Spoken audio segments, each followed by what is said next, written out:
Hello guys, तो कैसे हो आप लोग। और आज मैं आ गया हूँ आप लोग के लिए लेके एज ब्यूटीफुल एज यू का एपिसोड 37 एंड 38। तो चलिए फिर बिना किसी देरी के सीधा चलते हैं एक्सप्लेनेशन की तरफ।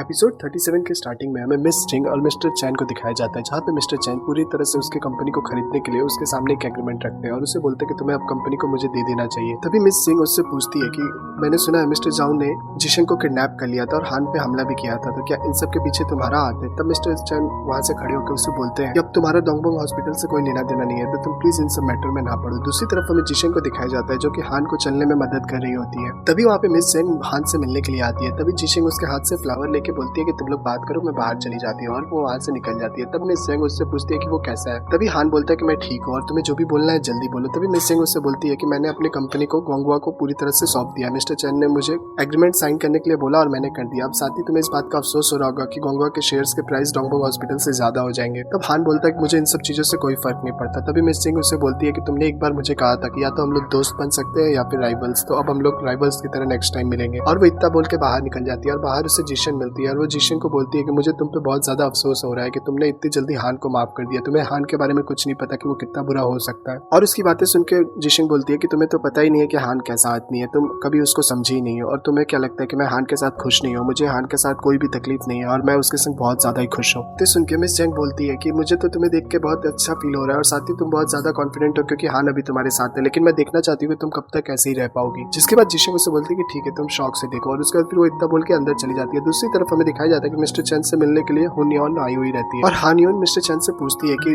जिशन के किडनैपिंग के पीछे क्या तुम्हारा हाथ था। तब मिस्टर चैन उससे बोलते हैं क्यों, तुम्हें अपने कजन के लिए बुरा लग रहा है। तब हानियन उससे बोलती है कि नहीं, लेकिन एक बात जान लो, अगर ग्रैंडपा इन सब चीजों के पीछे इन्वेस्टिगेशन करने में जुट गए तो फिर हम दोनों फंस जाएंगे। तो मिस्टर चैन उससे बोलते हैं कि तुम्हारे ग्रैंडपा ने भी इतना बड़ा बिजनेस एम्पायर ऐसे नहीं खड़ा किया होगा, वो भी कुछ डर्टी ट्रिक्स जरूर खेले होंगे। और उसकी बातें सुन के हानियन बोलती है कि तुम बहुत ज्यादा ही केयरलेस हो गए और अब मैं फ्यूचर में तुम्हारे संग कोई भी कॉन्टैक्ट नहीं रखूंगी, और वो इतना बोल के वहां से चली जाती है। दूसरी तरफ हमें दिखाया जाता है कि शाओ हान से मिलने के लिए आया हुआ रहता है और शाओ हान से पूछ रहा होता है कि तुम्हारा अब जिशन के संग क्या चल रहा है, क्या वो तुम्हें छोड़ के चली गई है। तब हान बोलता है कि हाँ वो मुझे छोड़ के चली गई है। तब शाओ से बोलता है कि तुमने उसकी जान बचाई और वो तुम्हें कैसे छोड़ के चली जा सकती है और तुम्हें ये मौका गंवाना नहीं चाहिए। जिसपे हान उससे पूछता है तो बताओ मुझे क्या करना चाहिए। तभी शाओ से बोलता है कि तुम अभी के अभी बाहर जाओ और जाके जिशिंग से बात करो और उसे मनाओ। तभी वहाँ पे जिशिंग आ जाती है। तभी हान जिशिंग को बोलता है कि मेरे बैक में पेन हो रहा है, तो क्या तुम मेरे बैक को ठीक कर सकती हो। तभी जिशिंग जैसे ही उसका बैक को ठीक करने आती है, हान जिशिंग को किस कर लेता है और ये देख के शाओ बहुत ज्यादा खुश हो जाता है और वो उससे बोलता है। और फिर शाओ कहता है कि शायद मैं ही तुम लोग को नहीं समझ पाया। जिसके बाद फिर वो वहाँ से जाने लगता है। फिर वापस आके वो जिशिंग को बताता है कि हान और जब तुम्हारा ब्रेकअप हो गया था तो हान ने बिल्कुल भी अपना ध्यान नहीं रखा था, साथ ही उसने एक पूरे वाइन का बॉटल भी पी लिया था, जिसकी वजह से उसे बहुत ज्यादा तकलीफ हो रही थी और उसकी हालत भी बहुत ज्यादा खराब हो गई थी। और ये बात सुनकर हान गुस्सा आ जाता है और उसको ग्लास फेंक के मारने वाला होता है। तभी शाओ वहाँ से भाग जाता है और हान को जिशिंग सीधा बैठने के लिए बोलती है। जिसके बाद और शाओ के जाने के बाद हान जिशिंग को सॉरी बोलता है और साथ ही वो उसे हक करता है। दूसरी तरफ हमें शामिन को दिखाया जाता है जो कि जिशिंग के किडनैप होने की वजह से बहुत ज्यादा डर गई रहती है और उसे नींद भी नहीं आ रही होती है। और तभी उसके गेट पे बेल रिंग होती है, जिसके बाद मैं डरते हुए गेट के पास जा रही होती है और साथ में एक पेन लेके भी जा रही होती है जो भी गेट पे उसे मारने के लिए। तभी जैसे ही वो गेट खोल के मारने वाली होती है वहाँ पे और कोई नहीं चियांग खड़ा होता है। जिसके बाद वो रुक जाती है और चियांग से पूछती है तुम यहाँ पे क्या कर रहे हो। तब चियांग उससे बताता है कि मैंने सोचा कि शायद तुम डर गई होगी जिशिंग के किडनैपिंग के लिए, इसलिए मैं यहाँ पे तुम्हारी प्रोटेक्शन करने के लिए आया हूँ। तब शामिन भी उसे अंदर आने के लिए बोल देती है। जिसके बाद वो उसके लिए एक ब्लैंकेट और पिल्लो लाके देती है और उसे बोलती है कि अगर तुम यहाँ पे कंफर्टेबल नहीं हो तो तुम अपने घर भी जा सकते हो। लेकिन उसके बाद सुने बिना ही चियांग वहाँ पे जाके सो जाता है। जिसके बाद वो चियांग के कान में आके उससे थैंक यू बोलती है और फिर वो वहाँ से अंदर चली जाती है। और दूसरी तरफ हम देखते हैं कि चियांग भी बहुत ज्यादा खुश हो गया रहता है और इधर हम देखते हैं कि हान और जिशिंग भी बेड पे लेट गए रहते हैं सोने के लिए और हान ने ब्लैंकेट नीचे गिरा दिया रहता है। तब जिशिंग उससे बोलती है कि तुम्हें ठंड नहीं लगेगी। तब हान उससे बोलता है कि अगर मुझे ठंड लगे तो तुम मुझे हक कर लेना। जिसके बाद जिशिंग उसे हक कर लेती है।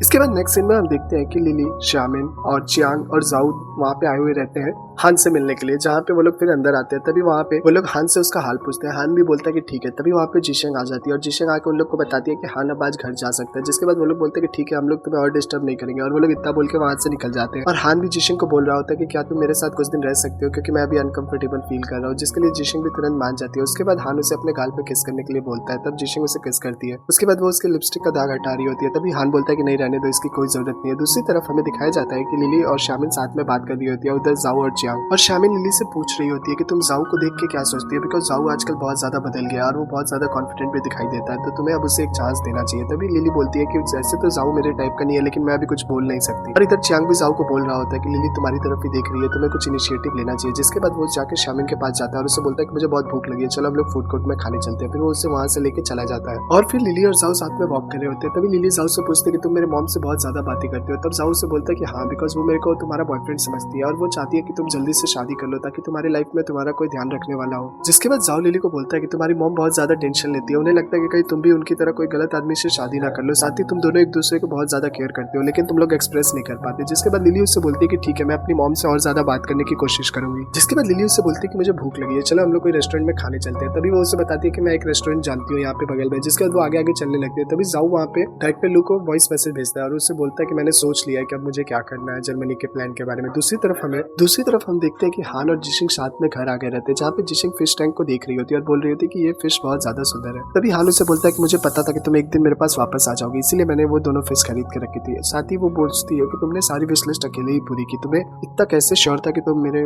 पास जरूर आ जाओगे। जिसके बाद हान उसे बोलता है कि मैं सारी चीजें बहुत ज्यादा अच्छे से सोच समझ के चलता हूँ और साथ ही मुझे पूरा यकीन था कि तुम एक दिन मेरे पास जरूर लौट के वापस आओगी। तभी जिशिंग उससे पूछती है मुझे ऐसा क्यों लग रहा है कि तुम्हें मेरे पर बहुत पहले से क्रश है। तभी हान बोलता है कि हाँ, कॉलेज टाइम से। जिसके बाद जिशिंग उससे शॉक हो जाती है और पूछती है कि तुमने फिर मुझे बताया क्यों नहीं। जिसके बाद हान उसे बताता है कि उस दिन उसने उसे मैसेज किया था, लेकिन उसके फोन खो जाने की वजह से ये बात उसके तक पहुंची ही नहीं कभी। तभी ये बात सुनकर जिशिंग बहुत ज्यादा इमोशनल हो जाती है और उसे हक करके किस कर लेती है। इसके बाद वो लोग सोने के लिए आ जाते हैं, जहाँ पे हान उस डिब्बे में वही कार्ड देखता है जो उसने जिशिंग को दिया था। तभी वो देख के जिशिंग से पूछता है कि तुमने तो कहा था ये कार्ड एक ही बार यूज हो सकता है। तभी जिशिंग उससे बोलते है कि तुम इसे दोबारा भी यूज कर सकते हो। और ये बात सुनकर हान बहुत ज्यादा खुश हो जाता है। उसके बाद फिर हमें नेक्स्ट डे का सीन दिखाया जाता है, जहाँ पे हान जिशिंग को बोल रहा होता है कि रुको मैं तुम्हारे लिए ब्रेकफास्ट बनाता हूँ। और जिशिंग उससे बोलती है कि ठीक है, मैं भी कुछ देर में चेंज करके तुम्हारे पास आती हूँ। जिसके बाद देखते हैं कि जिशिंग चेंज करके आ जाती है। फिर वो हान से पूछते है कि मैं भी तुम्हारी मदद करना चाहती हूँ। जिसके बाद हान जिशिंग से पूछता है तुम्हें ये डिश बनानी आती है। तब जिशिंग उससे बोलती है नहीं, लेकिन तुम मुझे सिखा सकते हो। जिसके बाद हान उसे डिश बनाना सिखाने लगता है, साथ ही वो उसे किस भी करता है। जिसके बाद जिशिंग उसके नाक पे सॉस लगा देती है। फिर वो लोग साथ में ऐसे ही एंजॉय करने लगते हैं। उसके बाद हम देखते हैं कि वो लोग साथ में ऑफिस आ जाते हैं, जहाँ पे हान जिशिंग को बोलता है कि अगर तुम मेरे को मिस करे तो तुम मेरे ऑफिस में आ जाना। जिसके बाद जिशिंग भी ठीक है बोल के वहां से निकल जाती है। और जिशिंग जब अपने ऑफिस में आता है तो वो देखता है कि उसके टेबल पे फूल वगैरह रखे हुए हैं और ये सारी चीजें जिशिंग ने अरेंज की होती है। और ये देख के हान को काफी ज्यादा अच्छा लगता है। और आज जिशिंग डायरेक्टर लोगों के संग एआई टैलेंट पूल के बारे में डिस्कशन कर रही होती है। और उसके बाद वो सीधे मीटिंग से हान के पास आ जाती है, जहाँ पे हान उससे पूछता है कि मीटिंग कैसी रही। तब जिशिंग उससे बोलती है कि तुम्हें बस बोर्ड मीटिंग के बारे में सोचना है, उसके अलावा सारी चीजें मैं हैंडल कर लूंगी। और फिर साथ ही वो आके उससे पूछती है कि वो क्वेश्चन कैसा है जो उसने उसके सीट पे रखा है। तब हान बोलता है कि हाँ, ये बहुत ज्यादा कंफर्टेबल है। जिसके बाद जिशिंग उससे बोलते हैं कि तुम ज्यादा देर तक बैठ नहीं सकते, चलो हम लोग को थोड़ी देर स्ट्रेचिंग कर लेनी चाहिए। जिसके बाद हान जिशिंग को स्ट्रेचिंग करवाने लगती है, लेकिन हान के बैक में पेन हो रहा होता है, लेकिन ये चीज जिशिंग देख नहीं पाती है क्योंकि उसका फेस दूसरी तरफ होता है और हान भी ये बात उसे नहीं बताता। उसके बाद नेक्स्ट सीन में हम देखते हैं कि हान और जिशिंग घर पे आ जाते हैं, जहाँ पे हान जिशिंग से पूछ रहा होता है कि तुम यहाँ पे क्या कर रही हो। तभी जिशिंग बोलते हैं कि यहाँ से नाइट व्यू काफी ज्यादा अच्छा दिख रहा है। तभी हान उसके पास दांव को लेकर बैठ जाता है और उससे बोलता है कि मैं जब अकेले था तो मैं यहीं पे बैठ के देखा करता था। जिसके बाद हान जिशिंग को बोलता है कि हम लोग एक दूसरे को बहुत कम टाइम दे पाते, तो हमारे पास जो भी टाइम है हमें उसे अच्छे से एंजॉय करना चाहिए। जिसके बाद जिशिंग भी हाँ बोल के उसे हक कर लेते हैं और दांव के संग खेलने लगती है। इसी मूवमेंट पे हमारा 37 एंड हो जाता है।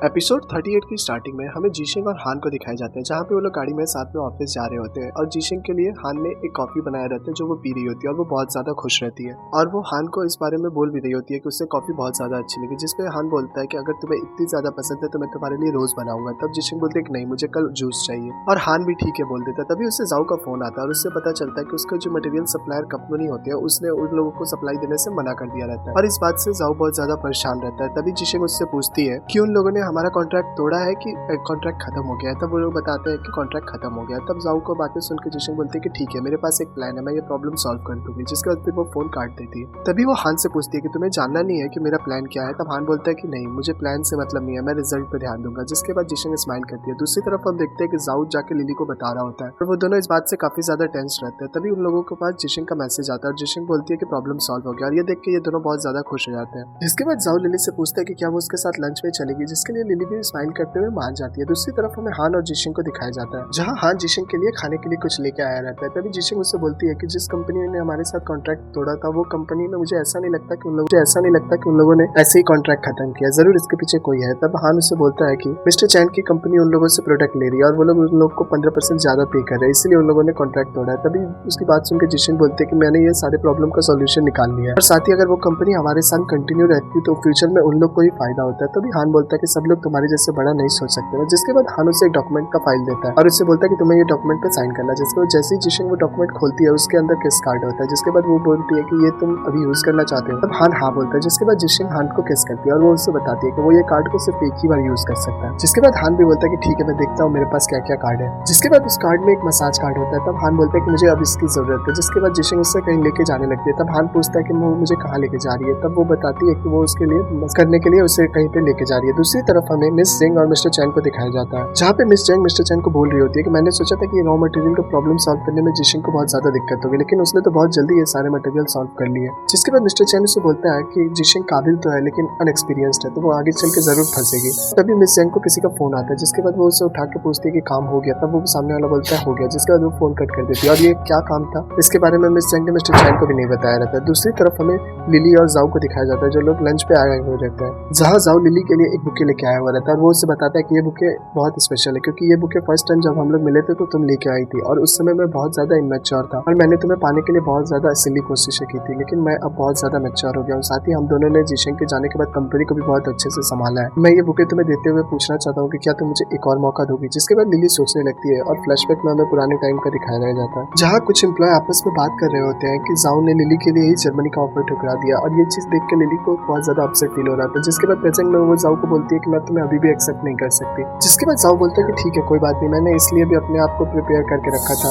जिसके बाद जब जाओ अपसेट हो जाता है तो लिली उसे बोलती है कि तुम बाद में इमेच्योर नहीं हुए, तुम शुरू से ही बहुत ज्यादा रिस्पॉन्सिबल थे। याद है जब प्रिंटर खराब हुआ था उस वक्त भी तुमने इस कंपनी के लिए बहुत कुछ किया था और तुम्हारी अपनी क्वालिटीज है और तुम बहुत ज्यादा स्मार्ट हो, तो तुम्हें ये सब चीजें सोचने की जरूरत नहीं है और साथ ही मैं तुम्हारा बुके एक्सेप्ट करती हूँ। जिसके बाद जाओ भी खुशी खुशी उसे वो बुके दे देता है। जिसके बाद जाओ लिली के लिए सारे उसके पसंद का खाना ऑर्डर किया हुआ रहता है। जिसके बाद लिली बोलती है कि ये सारे खाना तो मैं बस क्लाइंट के लिए खाती हूँ, एक्चुअल में मुझे कुछ और ही पसंद है। जिसके बाद जाओ उससे पूछता है कि क्या है वो। तब लिली उसे बताती है कि मेरा फेवरेट फूड टोफू है। जिसके बाद ये सुन के जाओ बहुत ज्यादा खुश रहता है और उससे बोलता है कि ठीक है मैं अभी के अभी तुम्हारे लिए टोफू लेके आता हूँ और वो इतना बोल के वहां से निकल जाता है। दूसरी तरफ हमें शामिन और चियांग को दिखाया जाता है, जहाँ पे वो लोग साथ में रेस्टोरेंट में बैठे हुए रहते हैं। तभी चियांग बहुत ज्यादा अपसेट रहता है। तब शामिन उससे पूछती है कि तुम्हें क्या हुआ है। तब चियांग उससे बोलता है कि पता नहीं मेरी ट्रायल पीरियड कब खत्म होगी और कब तुम मुझे बॉयफ्रेंड बनाओगी। और ये बात सुनकर शामिन अपना कैमरा ऑन कर देती है और फिर वो वीडियो रिकॉर्ड करने लगती है और उसमें बोलती है कि क्या तुम मेरे बॉयफ्रेंड बनोगे, और वो वीडियो रिकॉर्ड करके उसे दे देती है। और ये चीज देख के तो चियांग बहुत ज्यादा खुश हो जाता है और वो उसे उठा लेता है। जिसके बाद वो लोग आपस में किस करते हैं। दूसरी तरफ हमें जिशिंग को दिखाया जाता है, जिसके फोन पे हान का मैसेज आया होता है और वो उसे बुला रहा होता है। जैसे ही जिशिंग उसके ऑफिस में जाती है वहाँ पे मिस तैन आई हुई रहती है और हान जिशिंग को देखते ही मिस तैन के सामने उसे अपनी गर्लफ्रेंड बोल के इंट्रोड्यूस करवाता है और मिस तैन बोलती है कि मैंने तुम्हें लंच पे बुलाया था लेकिन अब तुम्हारी गर्लफ्रेंड यहाँ पे तो मैं यहाँ से जा रही है। जिसके बाद वो वहाँ से निकल जाती है। तभी हान जिशिंग को बोलता है कि ये मुझे बहुत दिनों से परेशान कर रही थी और ये मेरा पीछा नहीं छोड़ रही थी, इसलिए मैंने तुम्हें अपनी गर्लफ्रेंड बना के यहाँ पे इंट्रोड्यूस कराया और अब इससे पता चल गया है कि मेरी गर्लफ्रेंड है तो ये मुझे अब परेशान नहीं करेगी। जिशिंग को इस बात के लिए स्माइल करती है। जिसके बाद फिर वो लोग साथ में कहीं बाहर जाने लगते हैं। तभी अचानक से पार्किंग लॉट में जिशिंग को एक गाड़ी से टक्कर लगने वाली रहती है। तभी हान उसे अपनी तरफ खींच लेता है लेकिन तभी उसके बैकबोन में पेन होने लगता है। जिसके बाद जिशिंग तुरंत बोलती है कि मैं अभी एम्बुलेंस को बुलाती हूँ। तब हान बोलता है कि नहीं तुम मेरे सेक्रेटरी को बुलाओ। दूसरी तरफ हमें हानियन को दिखाया जाता है, जिसके पास उसका सेक्रेटरी आकर उसे बताता है कि हान को कुछ हो गया है। जिसके बाद हानियन अपने असिस्टेंट से पूछती है कि उसे क्या हुआ है। तब उसका असिस्टेंट उसे बताता है कि मुझे एग्जैक्टली नहीं पता क्या हुआ है, लेकिन उसका सेक्रेटरी और जिशिंग उसे बहुत जल्दी में कहीं लेके जा रहे थे और वो अभी तक ऑफिस भी नहीं आया। दूसरी तरफ हमें दिखाया जाता है कि जिशिंग और हान हॉस्पिटल में होते हैं, जहाँ पे हान के टेस्ट के रिजल्ट आ गई रहती है और जिशिंग हान को बता रही होती है कि डॉक्टर ने कहा है तुम्हें सर्जरी करवानी पड़ेगी, जिसके लिए हान भी मान जाता है। तभी जिशिंग रो रही होती है और उससे पूछ रही होती है कि तुम्हें और बहुत ज्यादा पेन हो रहा है। तभी जिशिंग हान से पूछती है कि तुम्हें बहुत ज्यादा पेन हो रहा है। तभी हान बोलता है कि नहीं और तुम प्लीज रो मत। जिसके बाद उसकी आंसू पूछता है। जिसके बाद जिशिंग उससे बोलती है कि ठीक है तुम बस आराम करो और मैं यहाँ पे तुम्हारे पास ही हूँ। दूसरी तरफ हम देखते हैं कि रात को उसके ग्रैंडपा उससे मिलने के लिए आते हैं। तभी वो वहाँ पे उससे जिशिंग दिखाई देती है और ग्रैंडपा जिशिंग को थैंक्स बोलते हैं और बोलते हैं कि अच्छा कि तुम यहाँ पे हान की टेक केयर कर रही हो। जिसके बाद जिशिंग बोलती है कि ये तो मेरा फर्ज था। जिसके बाद उसके ग्रैंडपा अंदर चले जाते हैं। उसके बाद उसके ग्रैंडपा हान को बोल रहे होते हैं कि तुम मेरे से वादा करो कि तुम ये सब चीजें दोबारा कभी नहीं करोगे। तभी हान उन्हें बोल रहा होता है कि ये सब प्रॉब्लम में जिशिंग का कोई लेना देना नहीं था, मेरी वजह से जिशिंग इन सब चीजों में इन्वॉल्व हो गई। जिसके बाद उसके ग्रैंडपा बोलते हैं कि तुम्हें क्या लगता है मैं इतने दूर से यहाँ पे जिशिंग को ब्लेम करने आया हूँ, मैं इतना पत्थर दिल भी नहीं हूँ। जिसके बाद उसके ग्रैंडपा बोलते हैं कि अपनी गर्लफ्रेंड को प्रोटेक्ट करना अच्छी बात है, लेकिन उसके साथ साथ तुम्हें खुद को भी प्रोटेक्ट करना चाहिए और तुम एक लड़की को कब तक परेशान करोगे, तुम जल्दी से ठीक हो जाओ। जिसके बाद हान भी बोलता है कि ठीक है ग्रैंडपा। जिसके बाद ग्रैंडपा उससे बोलते हैं कि ठीक है तुम कंपनी की फिक्र मत करना, मैंने कंपनी में सबको बता दिया कि तुम अब्रॉड चले गए हो कुछ काम के लिए, और फिर वो इतना बोल के वहां से निकल जाते हैं। दूसरी तरफ हमें नेक्स्ट डे का सीन दिखाया जाता है, जहाँ पे जिशिंग के पास जाओ आता है और वो एक वीडियो लेके आया हुआ रहता है, क्योंकि उनके प्रोडक्ट का किसी ने वीडियो बना के रेडियो एक्टिव मटेरियल का प्रेजेंस दिखा दिया रहता है और सब लोग उनके प्रोडक्ट की बुराई कर रहे होते हैं। एक्चुअली में ये वीडियो कोई एक आदमी ने अपलोड किया हुआ रहता है, जिसने प्रोडक्ट खरीद के झुकमुट का वीडियो बना दिया रहता है और उन लोग को बोल दिया रहता है कि इंस्पेक्शन का वीडियो है। जिसके बाद जिशिंग जाओ को बोलती है कि तुम लोग टेंशन मत लो, मैं ये प्रॉब्लम सॉल्व कर लूंगी। जिसके बाद वो उन लोग को बोलते हैं कि हम लोग कोई भी एग्रीमेंट या फिर किसी भी तरीके का स्टेटमेंट जारी नहीं करेंगे, साथ ही हम लोग अब प्रेस कॉन्फ्रेंस करेंगे। और फिर वो इतना बोल के वहाँ से सीन कट हो जाता है। दूसरी तरफ हमें मिस्टर वॉन और हानियन को दिखाया जाता है, जहाँ पे मिस्टर वॉन हानियन को बोल रहे होते हैं कि तुम इस क्राइसिस का फायदा उठा सकती है और डोंगडोंग हॉस्पिटल को अपने कब्जे में लेने के लिए। तब हानियन बोलती है कि नहीं, अभी मैं कुछ भी करूंगी तो इसका इल्जाम मेरे ऊपर ही आ जाएगा। दूसरी तरफ हमें जिशन और हान को दिखाया जाता है, जहाँ पे हान को सर्जरी के लिए लेके जाया जा रहा होता है। तभी जिशन हान को बोलते कि तुम बिल्कुल भी टेंशन मत लेना, मैं यहीं पे तुम्हारा इंतजार कर रही हूँ। जिसके बाद हान भी ठीक है बोलता है, जिसके बाद फिर डॉक्टर उसे वहाँ से लेके चले जाते हैं। दूसरी तरफ हम देखते हैं कि जिशन हान का दिया हुआ लॉकेट पहनती है और वो सीधे प्रेस कॉन्फ्रेंस में आ जाती है, जहाँ पे वो आके सबको बता रही होती है कि मैं आप लोग को बताना चाहती हूँ कि मेरे जो प्रोडक्ट है सारे के सारे वो सेफ है और हमारे सारे प्रोडक्ट इंस्पेक्शन पास करने के बाद ही मार्केट में लॉन्च किए जाते हैं और हमारे इंस्पेक्शन के दौरान ऐसा कोई भी चीज सामने नहीं आया। अब जिशन वहाँ पे रेडियो एक्टिव डिटेक्टर को मशीन लेके आती है, जहाँ पे वो उस वीडियो में दिखाया गया रहता है। जिसके बाद वो अपने प्रोडक्ट के सामने उसको ले आके दिखाती है तो उसमें रीडिंग्स बहुत हाई रहती है और ये चीज देख के सारे रिपोर्टर्स हैरान हो जाते हैं। जिसके बाद जिशन वहाँ पे रखी हर चीजों के साथ उसको दिखाती है और वहाँ पे हर चीजों में रेडियो एक्टिव डिटेक्टर सारा वैल्यूज हाई शो करता है और ये चीज देख के सब शॉक हो जाता है। और फिर जिशन यहाँ पे सबको बताती है कि फॉल्ट इस मशीन में है, ना कि हमारे प्रोडक्ट में, बट फिर भी मैं सारे पब्लिक बातों को ध्यान में रखते हुए अपने सारे प्रोडक्ट को वापस इंस्पेक्शन में भेजेंगे और उसके बाद ही मार्केट में लॉन्च होगा। और दूसरी तरफ हम देखते हैं कि ग्रैंडपा भी ये प्रेस कॉन्फ्रेंस देख रहे होते हैं और जिशन के, और ये प्रेस कॉन्फ्रेंस देख के ग्रैंडपा भी बहुत ज्यादा इंप्रेस हो जाते हैं। दूसरी तरफ हम देखते हैं कि मिस जिंग भी ये कॉन्फ्रेंस देख रही होती है मिस्टर चैन के साथ, और मिस जिंग भी ये कॉन्फ्रेंस देखने के बाद काफी ज्यादा गुस्सा हो जाती है। दूसरी तरफ हम देखते हैं कि जैसे जिशन कंपनी में आती है, कंपनी के सारे लोग उससे बहुत ज्यादा इंप्रेस हो गए रहते हैं। फिर नेक्स्ट सीन में हम देखते हैं कि जिशन हान के पास आगे रहती है, जहाँ पे उसका असिस्टेंट उससे बताता है कि सर्जरी कामयाब हो गई, भी बहुत ज्यादा खुश रहती है। जिसके बाद जिशन उसके पास आके बैठ जाती है और वो हान को कॉटन से पानी पिला रही होती है। तभी अचानक से हान को होश आ जाता है और जिशन भी ये देख के स्माइल करने लगती है। दूसरी तरफ हम देखते हैं कि चियांग और शामिन घर पे आते हैं, जहाँ पे चियांग बहुत ज्यादा एक्साइटेड रहता है और वो अपने कपड़े भी खोल रहा होता है। तभी यहाँ पे शामिन उससे बताती है कि हम लोग यहाँ पे बस लाइव स्ट्रीम करने आए हैं और कुछ भी नहीं, और चियांग भी ये चीज देख के शॉक हो जाता है। जिसके बाद शामिन उससे बताती है कि लाइव स्ट्रीम के दौरान पहले जब मैंने सिंचन को सपोर्ट किया था तो बहुत लोग मुझे नेगेटिव कमेंट्स कर रहे थे, तो अब मैं चाहती हूँ कि मैं कुछ लोगों का इंटरव्यू करूँ और सिंचन कंपनी के बारे में रिव्यूज लूँ। और इसी के साथ हमारा एपिसोड 38 खत्म हो जाता है। इसका नेक्स्ट पार्ट बहुत जल्द हमारे चैनल पे अपलोड होगा, तो प्लीज हमारे वीडियो को लाइक और हमारे चैनल को सब्सक्राइब कर दे। जल्दी मिलते हैं इसके नेक्स्ट पार्ट में, तब तक के लिए बाय बाय।